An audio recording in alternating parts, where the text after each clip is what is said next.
Relic. I'm Amanda. That is Richard. You can join us here every Thursday at 12:30 to talk about everything food related in Baltimore.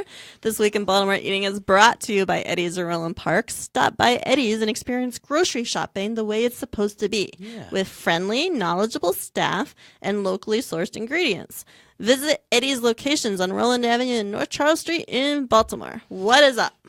Well, Amanda, first of all, let's acknowledge International Day of the Women, or Women's Day. Oh, you're welcome. Oh, thank you, thank you. Yum. Keep fighting the good fight, my sisters, mothers, friends, lovers, whatever, all of that. Yeah, there was something in the New York Times today, missing lost obituaries. Women that did not have a New York Times obituary that you would be, since the Times That started should have calling- had yeah. one. My grandma had a New York Times obituary. It was Wow. awesome. Yeah.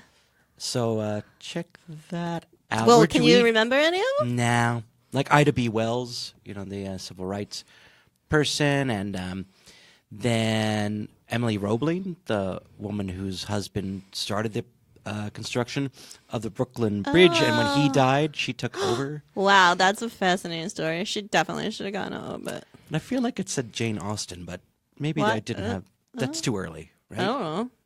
I don't know. Maybe when did Jane Austen die? I don't know these things. Okay, anyway, let's talk about where we ate. 14. Where'd you eat this week, Amanda? So I went to my regular go-to spot for Italian, which is Vito's in Cockeysville. Yeah, people love Place Vito's. is really, really spot on. It's got, I think, some of the best wait staff in the area. We have a regular waiter there, but she was busy. Her name's Susan. She's incredible. But we had a different waiter who actually used to work at Prime Rib. So Wow. there are well-trained waiters. I had the crab capellini, which is one of my favorites. It's just really good. It's always a hit. And Vito's is kind of, I would say, what? Cockeysville on York Road. Cuisine-wise, yeah. What kind of Italian? Like Northern Italian? Yeah. I guess it's Northern Italian. But kind of traditional, right? Yeah. Oh, yeah. It's like homemade pasta. There's tiramisu. There's cannoli. There's affogato. Like, it's good stuff. So, what about you? Didn't really eat out this week, except for a small dinner at the Brewer's Art. I haven't been to... Oh, I haven't been there in so long. I know. Why haven't I been there? I know, and I felt so good being there. And how was it? It was good. I ordered a dish, a vegetarian dish, Okay. that featured barley and carrots and what's the thing? Tahini. It was a tahini Yeah, it sauce. sounds really healthy. It was pretty healthy. I enjoyed it, but I think I could have done You could have done better. better. there. Yeah, and Definitely. And I think in her own very generous and subtle way, the bartender was trying to.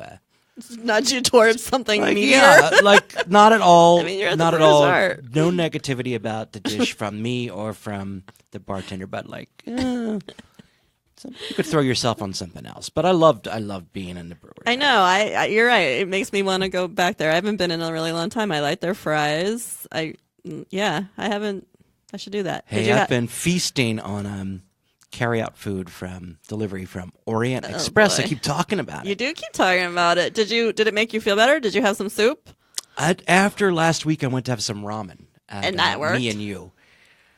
It did. You know what, Amanda? I ate that thing. The portion's so big at Me and You Noodle Shop, which is 3 locations now, that I really should have eaten. Wait, half where of is it? Is that at Mount Vernon? One in Federal Hill, one at Mount Vernon Marketplace, and one that's opened up at the Rotunda. Oh, really? Mm-hmm. Oh, that's convenient. Stuff is really potent. Really potent. Ramen. Like strong ramen with, I would call it fusion, because there's some European kind of elements that's in a it. whole other thing, though. I liked it.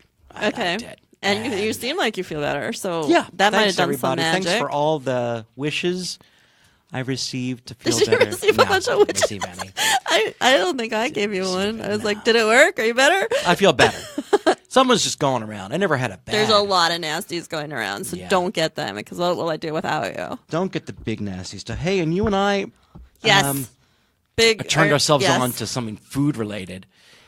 This new documentary series on Netflix So good. called Ugly Delicious, which is 8 episodes, I think. Oh, I don't know. I'm only 2 in. Hosted and featuring David Chang of Momofuku Noodle Bar fame. And Lucky Peach Magazine. Yeah, and if you knew Lucky Peach magazine at all, this almost feels like a. It does. It's like the next version of that, I would say.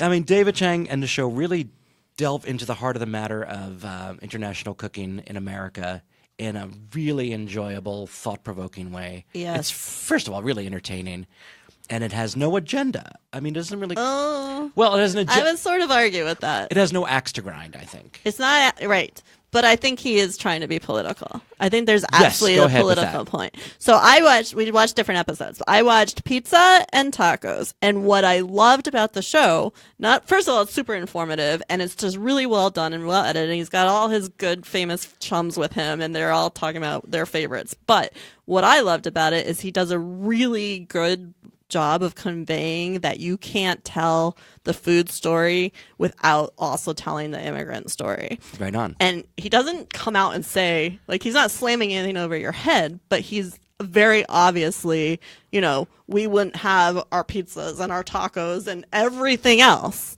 without the immigrants. And he does a really good job of presenting that. And what I found really interesting is for the taco episode, they went to Mexico City. And this is a thing that we never think about from our American worldview. Mexico also has immigrants. People came from everywhere to get to Mexico too. And we never think about that. So there's a taco place, it's called Baghdad Tacos, and there were a bunch of immigrants from Turkey, and they started what was sort of called an Arab taco. It's fascinating to see this. Right, and it's accepted in Mexico City. Yeah, Mexico City, yes. They accept everyone. Right. It seems way more of a melting pot. It's a real melting pot as opposed to what we purport to have here. Well, it's funny, and at one point when I was writing for The Sun, decided to stop using the word authentic because it was a word that just raised hackles and people used it in a weird way.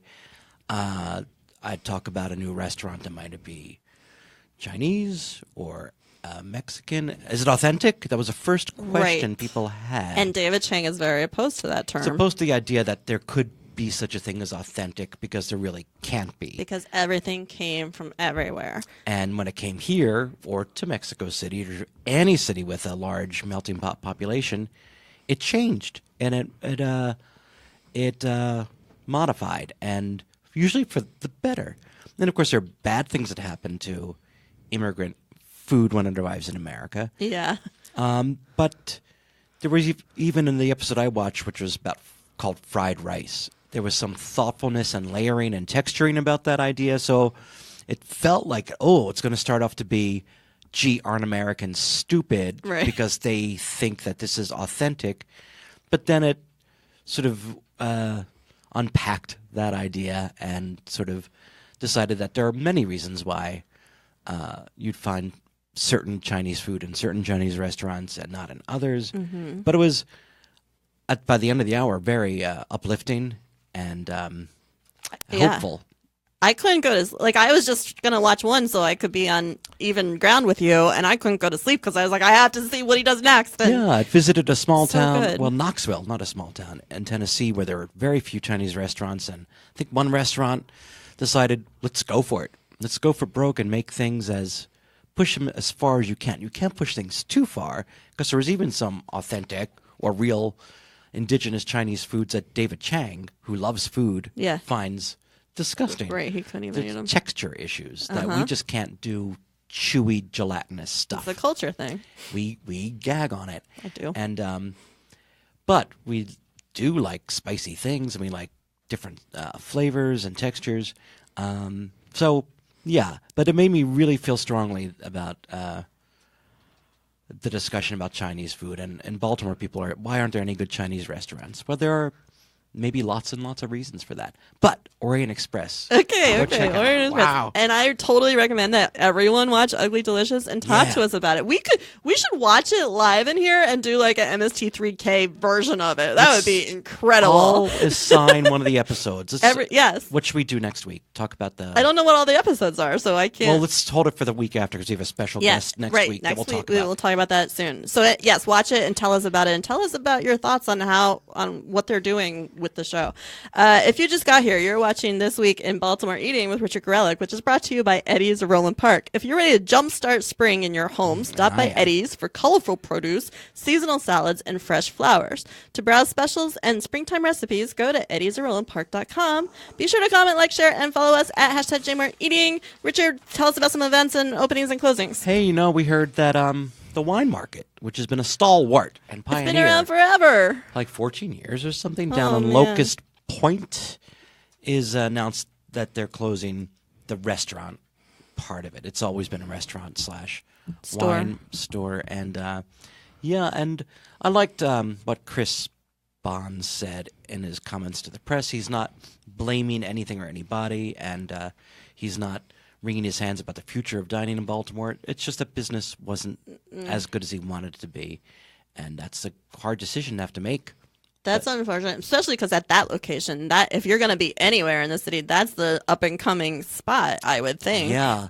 I mean, it's hard to grapple with this whole thing, but I do worry about restaurants like the wine market that have been around for 15 years and aren't the newest thing on the block, because Baltimoreans like the new thing. We have to go try the new stuff, and then we forget. I mean, it's true, like what you said about Brewers Art. When's the last time I was there? I need to go there. I haven't been to wine market in years. Yeah. So message is always support your favorites and stay reward loyal. them. Stay loyal. Mm-hmm. Really stay loyal. Visit once a week. Commit. It's your fault when they close. So what else would you... right down the street, something's happening here. Super exciting. In Lower news. Hamden, Upper... Is that what we call it now? Yeah, we're like on a fringe of Hamden. Okay. Very southern end on Clipper Mill Road, that the new Gypsy Queen project. Nice. It's like a hybrid restaurant food truck where you'd order from a permanently fixed food truck outside, the Gypsy Queen food truck, and then you'd go into a building, like a structure, and that has set tables, and you'd be able to enjoy your freshly purchased food truck food inside and in comfort. Interesting. There's a new concept. concept. It's a truck-restaurant. A truck-restaurant. Did you just coin that, or is that what they're calling it? They coined it. This was sort of in Austin, which was like a pioneer food truck city. Eventually, the food trucks would stop moving around and put up permanent. They had a spot, yeah. Like take their tires off, and then they'd be permanently set up outside like a restaurant or bar or tavern, and that's sort of how. This is sort of an Austin experiment. Yeah, I saw that also in Napa outside of the Oxbow Market. There was like a taco truck, but then you could sit in like a little seating area. Yeah. Glenn, get excited. It's coming pretty soon. Love it. All right. Is there anything else that you want to talk about? I don't think so. So we are definitely encouraging people to watch Ugly Delicious on Netflix. Absolutely. We want to hear what you think about it because we're both sold instantly. People to think about their Chinese food experiences and why maybe they're eating the food they are. And we have big news for next week. Yes. So Richard's going to be joined by Everyman Theater's artistic director, Vincent Lancisi, to discuss Julia Cho's Epicurean drama, Aubergine. Aubergine. You know what an aubergine is? Who knows what an aubergine is? And your mom says she's watching us. Hi, Mom. So get your questions ready and let us know who has the best eggplant dishes in town. Eggplant If you have Why did I say eggplant? No, eggplant. Aubergine. Yeah. Aubergine. And you'll also be able to see a photo gallery of scenes from the show online at jmoreliving.com. Tune in every Thursday at 12:30 for This Week in Baltimore Eating, which has been brought to you by Eddie's of Roland Park. Visit Eddie's for quality prepared foods, deli sandwiches, fresh produce, and unique gifts. With attentive service from friendly staff in Eddie's aprons, browse featured items and recipes at eddiesofrolandpark.com. Follow us at hashtag JMREating and tell your friends. Don't forget daylight savings time. I feel like someone has a really good fried eggplant dish. Who is it? Tell us. Or like eggplant parmesan? No, just lightly fried, dusted eggplant with maybe some kind of a dipping sauce. I think everyone should tell us that. And also, you can ask Vincent Lancisi what his favorite eggplant dish is. And you're going to tell us all about the new play that he's producing or that's coming to Everyman Theater, Aubergine by Julia Cho. And I'm going to see it on Sunday. Yes, I'm going to see it next Tuesday. All right. Where's it? We're done. We're still talking, but we're done. So we're going to say goodbye. How do we say goodbye? We just go, bye. Bye, everybody. Eat well. Take care of yourselves.